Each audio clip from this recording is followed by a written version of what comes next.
The testimony of Connie, which you're going to hear today, is something that I experienced personally. Connie happened to be a friend of mine, a fellow pastor in Durban where I live. And I must warn you, what I'm going to show you now is graphic, and we're going to show you some of these pictures later. But I remember the morning when I got this picture on my phone by WhatsApp on the group I was in. Look at that. I was overwhelmed. This is a man I know. I've preached in his church, and I just thought, my friend is going to die. I mean, how do you explain this kind of spear going through a person's face? But the wonder of it is that this man did not die. And that's the story you're going to hear today, the power of God to deliver. And but I walked through the days of this man going into the hospital and all that, and what he's going to share with you. I want you to listen, and I want you to get out of here. Let an encouragement come to you that there is nothing difficult for our God.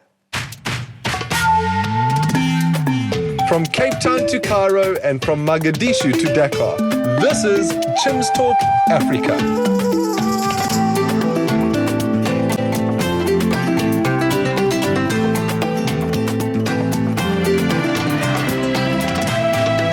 And now here's your host, Chim Onyibilanma.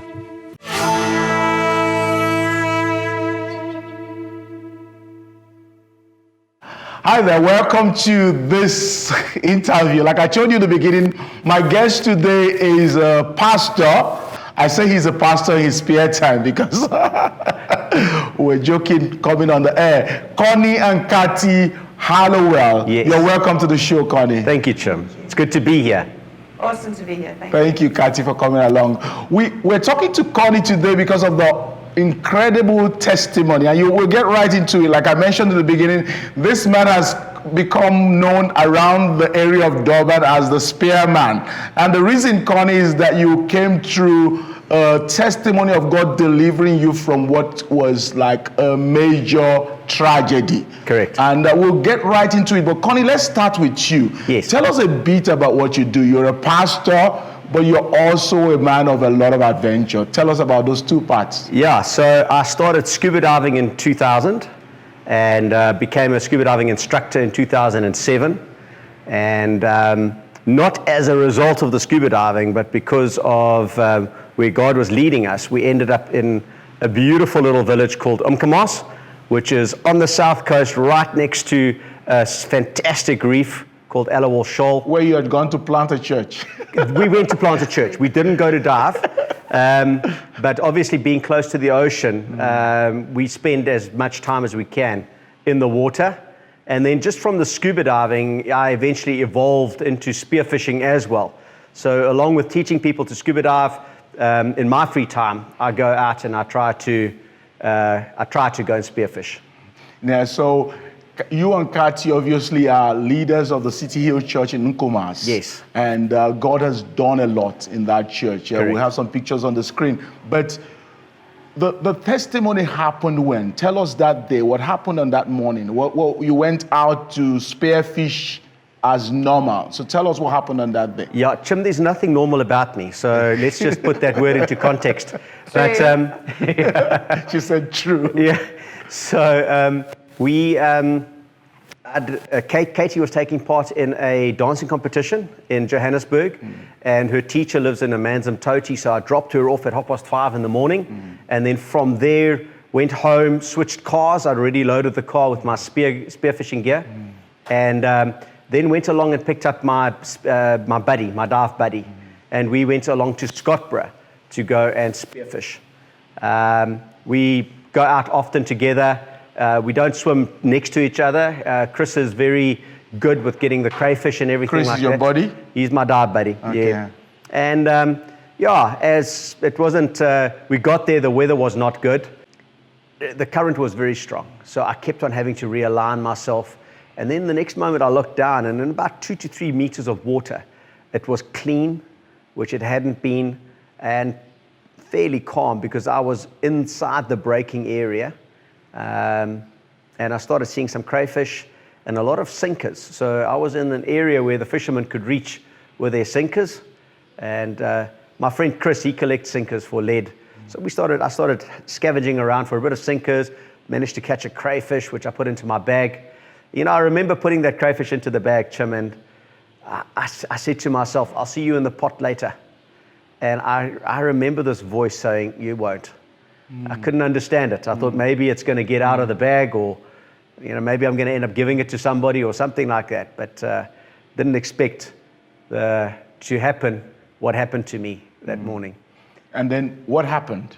Right. So whenever we get to go under the rock, we always lay our spear gun next to us, and then now show us. This is right, a spear gun. Yes. So So what will happen is we would line the shot up. This is the elastic that goes around to a notch at the back over here. So it's quite a technique to get it in there, and so because of the energy required to load this, we leave it loaded.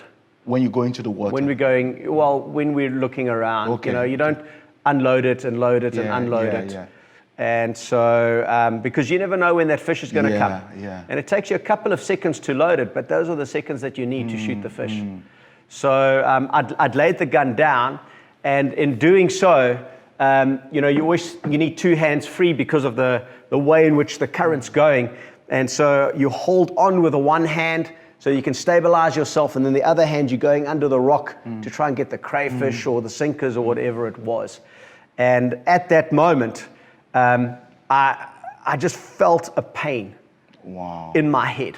Wow. It's not the first time I would have been hit by a reef. I've been hit by a reef often, but there was nothing around me. I was on top of everything.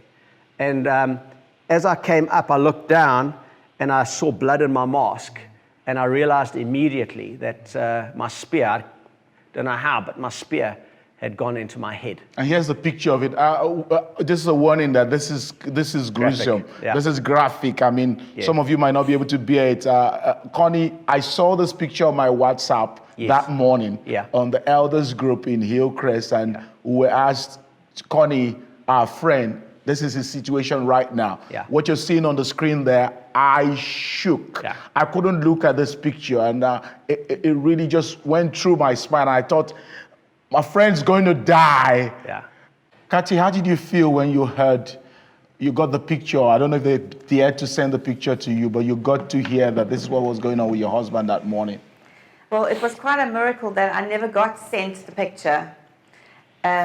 The picture actually I only saw was the first time I saw him on the side of the freeway, and I just got told that he'd had a serious facial injury, but I didn't know the extent of it. And the first time that I actually saw him was on the side of the freeway.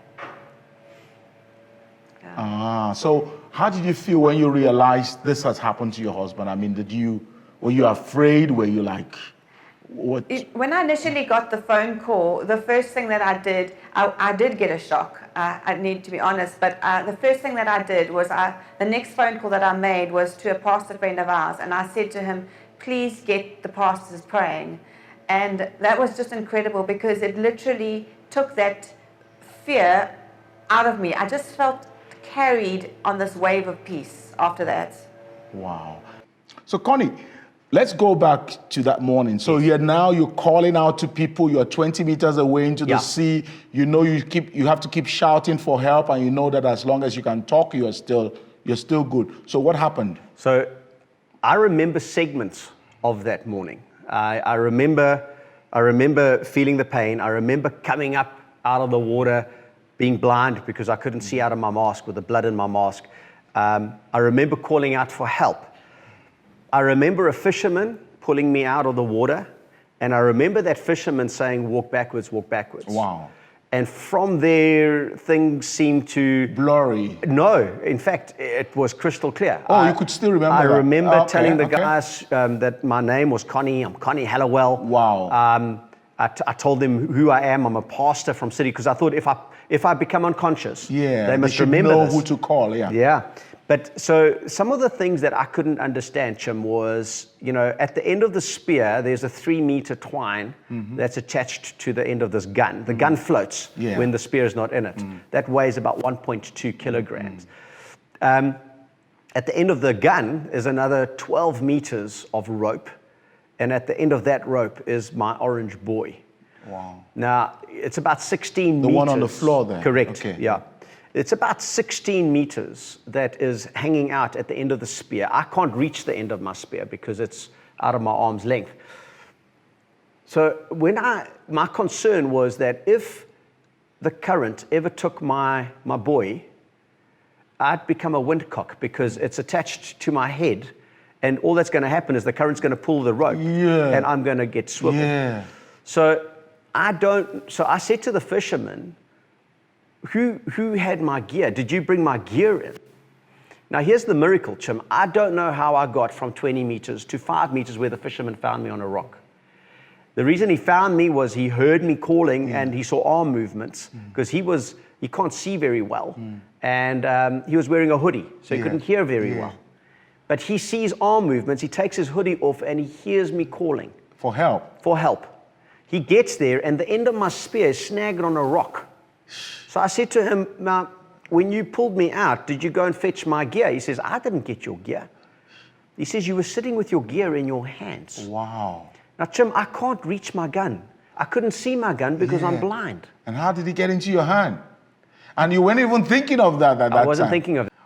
Kati, how do you even figure that out? And then this one he talks about, his gear being in his hands. It's incredible. Another miracle is, how did he get from 20 meters to 5 meters? Blind because he couldn't see. With the blood all over him. And he didn't mention that he had fins on his feet. And the sea was rough. So it was like God calmed the waters.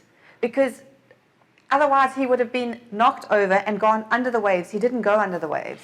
But you know, even with all of that, that is, for me, the major miracle comes after that. Because the picture we're showing is him on the shore now. Yeah. With that spear through his head. Yeah. And I'm going, I'm not pronouncing the death over you. I'm praying, I'm going, God, we need a major miracle. Yeah. So you rushed off with a helicopter to the hospital. Take us through quickly what happened. Yeah. So I land in Pietermaritzburg, which is far away from home. And the first thing that strikes me is the amount of friends that are already surrounding me over there. The body of Christ. I had Peter Rasmussen, Tim Peterson. There was just a whole crowd of men and women that came. I mean, there were guys coming from Richmond, you know, the McKinleys, Hilton and Tanya McKinley. I was like, guys, what are you doing here? You know, were you conscious all this while? I was conscious. Okay. I could hear, I could see, I could smell, I could do everything. Which is a good thing. It was a great thing, yeah. And the maxillofacial surgeon came to me, and so his first question was, he says, do you have a barb on that piece of metal? So obviously, like I said, what happens is when we shoot the fish, this will go through the fish like that. Good. And when it pulls back, it holds the fish on. So this barb was behind my left eye, inside my head. And the challenge with that is I can't even think of it, Connie. That's why I knew I shouldn't be a doctor. You see, now that the ideal way to get this out is to pull it out the way it came. But if they pulled it out and this got hooked on a sinus or anything like that, everything. It'll damage, So they had to knock it out. The maxillofacial surgeon says this. He says it was an easy operation. He grabbed it with a vice grip over here, gave it 2 taps on the end of the thing over here, and it slid right out of my head. Wow. You're right there. Why? Why? To get it out, you know. But what he did do is he went in through my eye socket. So I think what happened in theatre is he had to take my eye out and he gave it to the scrub nurse and said, keep an eye on this, please.